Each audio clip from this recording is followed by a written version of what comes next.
चित्रमा देख्छु नाम्लोसँगै सडकमा लडिरहेको सूर्यबहादुर तामाङको लास।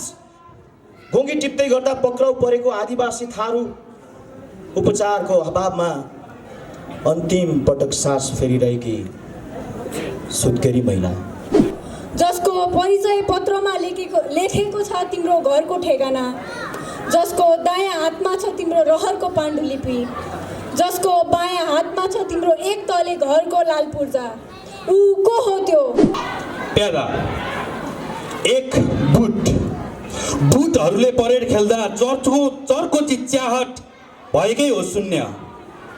बुटहरूले परेड रोक्दा निस्सासिएको श्वास भएकै हो मन्द। बुटहरूले गस्ती गर्दा एक चिहान भएकै हो गाउँ बस्ती।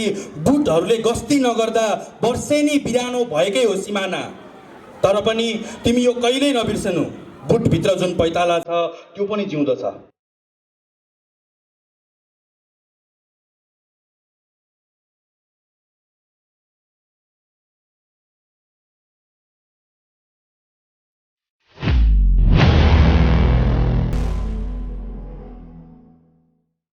प्रतिगमनका विरुद्ध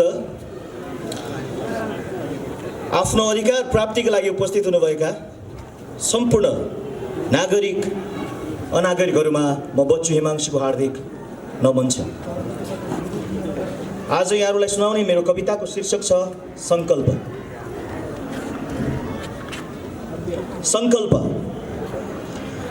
बनाउन खोजेको थिए समृद्धिका बुट्टाहरू भरेर देशको एउटा चित्र। बनाउन खोजेको थिए समृद्धिका बुट्टाहरू भरेर देशको एउटा चित्र। तर जति पटक मुटु निचोरेर रगतले देशको क्यानभासमा बनाउन खोज्छु मैले देख्ने सपनाको चित्र, कुची समाइरहेको मेरो हात आफै लतपतिएर क्यानभास विद्रूप बन्छ। चित्रमा देख्छु नाम्लोसँगै सडकमा लडिरहेको सूर्यबहादुर तामाङको लास। घोङ्गी टिप्दै गर्दा पक्राउ परेको आदिवासी थारू।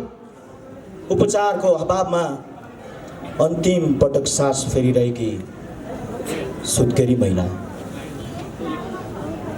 भोक चपाइरहेका नानीहरू, मान्छेहरूले मान्छे नठानेको एउटा मान्छे, तुइनमा झुन्डिरहेको देशको प्रतिबिम्ब, न्यायालयको अगाडि न्याय कोरिरहेका अनागरिक आँखाहरू। के उफ, यसरी कतिन्जेल चल्न दिने हो समयलाई शासकको मुटुको रफ्तारमा? अब म उठाउँछु चेतनाको कलम, त्यसको निबले गोड्छु शासकको मुटुमा। निकालेर रगत तानासाहको कोर्छु भुइँ मान्छेले गाउने गीतको धुन। यसपटक मेरो हात लरबराउने छैन, यसपटक मेरो हात लरबराउने छैन। आतुर छन् यात्रामा निस्कन शब्दहरू। म यो युगले गाउने एउटा गीत रच्दैछु। म यो युगले गाउने एउटा गीत रच्दैछु। धन्यवाद। म कविता नै वाचन गर्छु।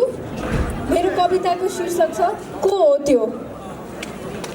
ऊ को हो त्यो जो अँध्यारोको पिठ्यूमा चढेर ताकिरहेछ तिम्रो हाँसिरहेको मुहारमा निशाना, जो तिम्रै स्वास्नीका तिग्राहरू कल्पँदै गर्छ हस्तमैथुन र पोस्छ तिम्रै सिरानीबाट चोरेको भागवत गीताका पानाहरू च्यातेर आफ्नो वीर्य।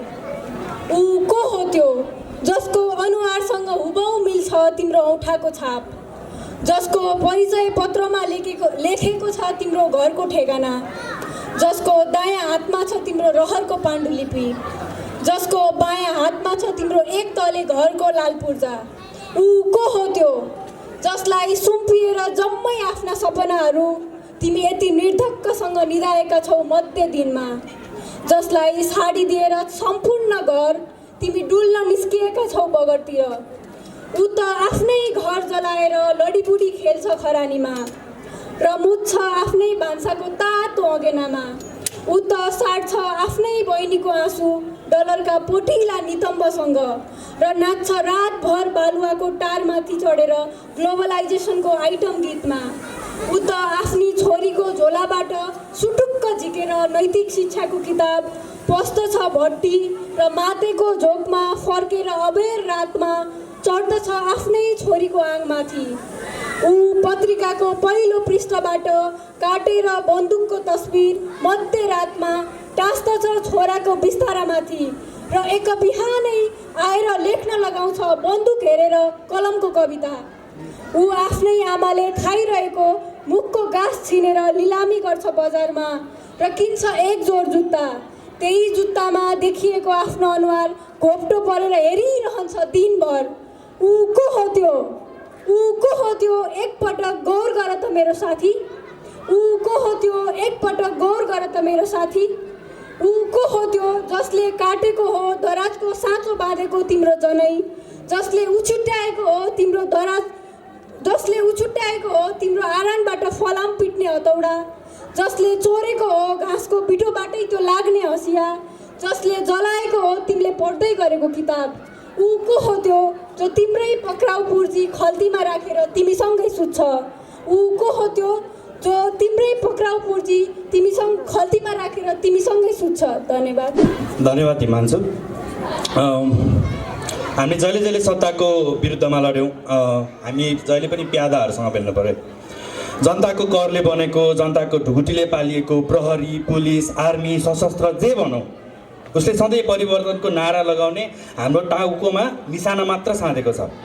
भले ऊ हामी बिचबाटै आएको हो, सत्ताको बचाउ गता गर्दै ऊ यो पनि बिर्सिदिन्छ कि हामीले ल्याउने परिवर्तन उसका लागि पनि हो र सधैँ हामीसँग दुश्मनी साँधेर हिँड्न तत्पर छ। यो कविता प्यादा तिमी जवानहरूको लागि एक प्रश्न हो। तिम्रो खेमा कता हो? तिमी जो यो सत्ताको, जो यो शासकको प्यादा हो, तिमी जसको आफन्तहरू आन्दोलित छन्, तिमी के सोचेर उनीहरूलाई बुटहरू ताकिरहेछौ? के सोचेर हामीलाई निशाना साँधिरहेछौ? यो लडाइँ तिम्रो पनि हो। सोच कसरी? प्यादा एक बुटहरूले परेड खेल्दा चर्को चिच्याहट भएकै हो शून्य। बुटहरूले परेड रोक्दा निस्सासिएको श्वास भएकै हो मन्द। बुटहरूले गस्ती गर्दा एक चिहान भएकै हो गाउँ बस्ती। बुटहरूले गस्ती नगर्दा वर्षेनी बिरानो भएकै हो सिमाना। तर पनि तिमी यो कहिल्यै नबिर्सनु, बुटभित्र जुन पैताला छ त्यो पनि जिउँदो छ। त्यसमा पनि बग्छ रगत, त्यसमा पनि लाग्न सक्छन् जुका, त्यसमा पनि बिज्न सक्छन् काँडा, त्यसमा पनि पाक्न सक्छन् पिप। फुलै फुलको बगैँचामा पाउने भए हिँड्न, आयातित कोमल दुबोमा पाउने भए कुद्न, तिमी किन अँगाल्नु पर्थ्यो निर्जीव छालाको बुट? तिमीले किन मान्नु पर्थ्यो तिखारिएको ढुङ्गामा बस्न? 2 वर्दीहरूले हात कस्दा बदलिएकै हो शान्त गाउँ बजार।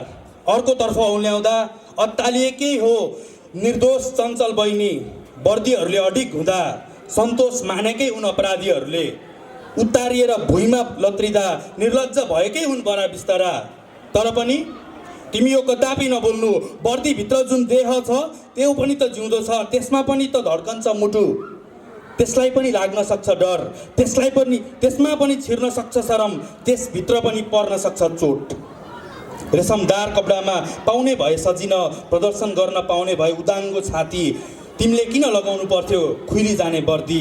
तिमीले किन उभिनु पर्थ्यो सोझो मुन्टो गरी? 3 टोपीहरूले आँखा छोप्दा पुरिएकै हो तातो खरानीले आँगन। उसले नजर उघारी हेर्दा उजाडिएकै हो जिउँदो निमुखाको घर। टोपीहरूले शिर बचाउँदा छेकिएकै हो अभिरे गर्दन बोकाको शिर। उसले छाडी बरालिँदा खुइलिएकै हो कालो केस तालुको। तर पनि तिमी यो सधैँ सम्झिरहनु, टोपीभित्र जुन शिर छ त्यो पनि जिउँदो छ, त्यसमा पनि चल्छ दिमाग, त्यसमा पनि आउन सक्छ विचार, त्यसमा पनि लाग्न सक्छ सङ्कोच, त्यसबाटै पनि उम्रन सक्छ विरोध। श्रीपेजको मुनि पाउने भए संरक्षण, सहन सक्ने भए तालुङमा चर्को घाम, तिमी किन समाउनु पर्थ्यो खुस्की जाने टोपी? तिमीले किन कस्नु पर्थ्यो अल्झाइरहने टोपी? 4 प्यादा बुट छ, वर्दी छ र टोपी छ, अर्थात् खुट्टा छ, देह छ र टाउको छ, परन्तु चाल सुस्त, मुटु मन्द र दिमाग शून्य। बावजुद गोडा परेडमा, हात छातीमा र गिदी आदेशमा। किन उत्रिरहन्छ अरूकै युद्ध भूमिमा प्यादाको पाउ, किन बिकिरहन्छ सस्ता भावनामा प्यादाको जिउ, किन चुकिरहन्छ आफ्नै रणनीतिमा प्यादाको बुद्धि। फुलै फुलको गमलामा उफ्री उफ्री नाच्ने, फुलबुट्टे कपडाभित्र जेठादाई देखाउने, शीतल तापिरहेको श्रीपेचमा शिर संरक्षित नवराजाहरूसम्म पुगेकै छैन नङ्ग्राको साँचो तस्बिर।